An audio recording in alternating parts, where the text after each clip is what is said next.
Actually কি, বোঝার আনন্দটা কিন্তু অ্যাকচুয়ালি খেলার আনন্দের মতো।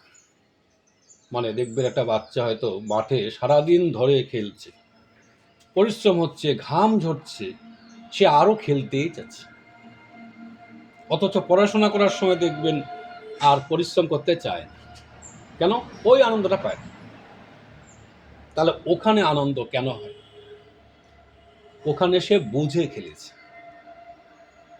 মানে যে সিদ্ধান্তগুলো নিয়েছে নিশ্চয়ই সে জানে কেন নিয়েছে, লক্ষ্যে সচেতন কিনা, লক্ষ্য মতো চেষ্টা করেছে, এতে কি হয়েছে, ভিতরের বোধ বুদ্ধিটা জেগেছে কিনা। একচুয়ালি আনন্দ এখানেই হয়। মানুষ যখন সৎ চেষ্টা করে, ভিতরে সৎ চেতনাকে পাচ্ছে, ওই চেতনায় মানুষকে আনন্দ দেয়। ওই আনন্দেই আরো সে পরিশ্রম করতে চাচ্ছে। মানে এটা সাধারণত আধ্যাত্মিক সম্পর্করা বলে থাকে যে আমার দুঃখ কষ্ট ওই আনন্দে বিসর্জন হয়ে যায়।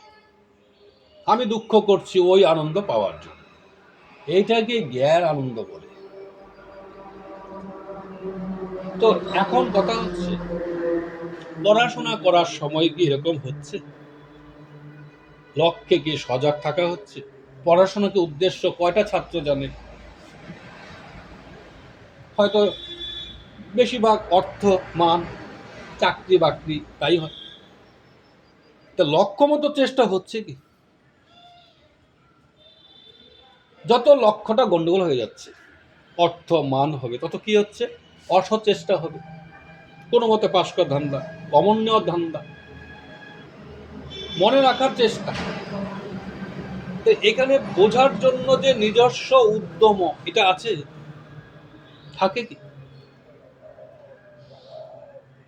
খেলা যেমন সিদ্ধান্ত নিচ্ছে এখন এটা করলে ভালো হবে, এই করতে হবে, এমনকি কোচ যা বলছে এটা লাগাচ্ছে আরো খেলা ভালো হওয়ার জন্য।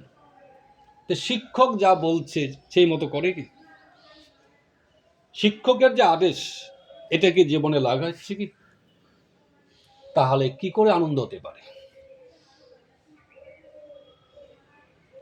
আরেকটা ব্যাপার হচ্ছে দায়িত্ব।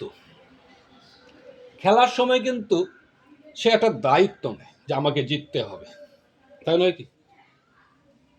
খেলায় যদি সে হেরেও যায়, দুঃখ তার হয়। ছাত্র কি এমন দায়িত্ব নিচ্ছে যে আমাকে কিছু করতে হবে? ছাত্র যে রেজাল্ট খারাপ হয়, দুঃখ দেখা গেল তার হয় না, বাবা মার হয়ে যাচ্ছে। তাহলে এখানে তার নিজস্ব কোথায়? নিজত্ব ব্যক্তিত্ব তো নাই। আনন্দ আসলে এই নিজত্বে ব্যক্তিত্ব বিকাশের মধ্যে, যা আমার মধ্যেই আছে। স্বামী যে বললেন এইটাকে জাগিয়ে তোলা, এইখানে জাগরণে মানুষের আনন্দ। তো আমি যেটা বলছিলাম, অবশ্যই যদি কেউ কিছু বুঝে চলে, সে পড়াশোনা করো, গান করো, খেলা, একটা উদ্দেশ্য অবশ্যই আছে। হ্যাঁ, অবশ্যই অর্থ অবশ্যই মানুষের দরকার, কিন্তু অর্থ তো মুখ্য না। প্রথমত লক্ষ্য হবে চেতনা, এখান থেকে বোধে জাগাই আমার লক্ষ্য হবে।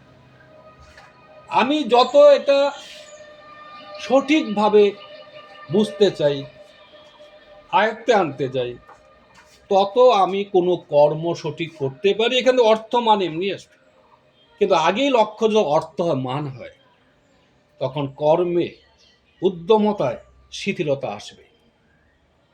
এই জগতে এমন কেউ নাই যে অর্থকে লক্ষ্য করে, জাগতিক কিছু লক্ষ্য করে বড় হয়েছে। বরং জ্ঞান মানে এই জাগতিক যে বন্ধন উঠে আসা। আজকে একটা ছেলে পড়াশোনা করছে বা করতে পারছে না, যে কোনো কেউ সাধনা কেন করতে পারছে না? যখন লক্ষ্য অর্থ হয়ে যাচ্ছে। আর যত অর্থের দিকে তাকাচ্ছে, তত ভিতরের যে উদ্যমতা, সততা নষ্ট হয়ে যাচ্ছে। আর এইখানে কেউ ভালো নিশ্চয়ই নেই, আমি আগেই বলেছি একবার। এখানে মানুষ যত পেয়েছে, যত করতে চেয়েছে, তত অজ্ঞানতা ডুবেছে। এখানে মানুষের অভাবেই যায় না, বরং এইখান থেকে উঠে আসে তখনই যখন আমি একটা জিনিস সৎ চেষ্টা করি, তখন বুঝে যাই জীবনের লক্ষ্য কি, বুঝে যাই সৎ হওয়া, চেতন হওয়া, প্রেমী হয় আমার লক্ষ্য। এই জন্য আমি কি বলছিলাম, যদি পড়াশোনা হোক, যাই উন্নতি করতে চাও, আগে জীবনকে বোঝার চেষ্টা করো, জীবনের লক্ষ্য পরিষ্কার বুঝো, আমাকে এই লক্ষ্যে যেতে হবে। এইভাবে চেতন হও, আগে চেতন হওয়ার সাধনা করো। হ্যাঁ, এই সাধনা মানুষ কিভাবে করে? গুরু ধরে করে।